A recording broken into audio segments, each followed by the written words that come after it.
Hello नमस्कार। जय माता दी। जितना लोग हमके देख रहा बा सब लोग के सादर प्रणाम बा। और आप लोग के बिहार, मुंबई, गुजरात, पंजाब, हर जगह एक साथ एगो फिल्म रिलीज भइल बा जौना फिल्म के नाम है हर हर गंगे।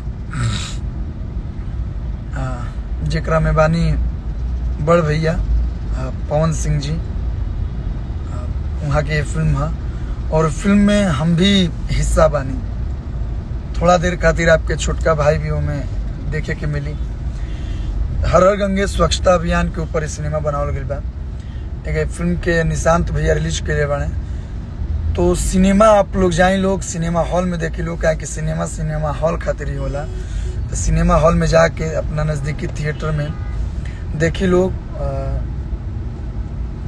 जेकर डायरेक्टर बनी चंदन उपाध्याय जी, वहाँ के हमारे साथ 5-6 फिल्म 7 फिल्म कंटिन्यू के लिए बनी। आवारा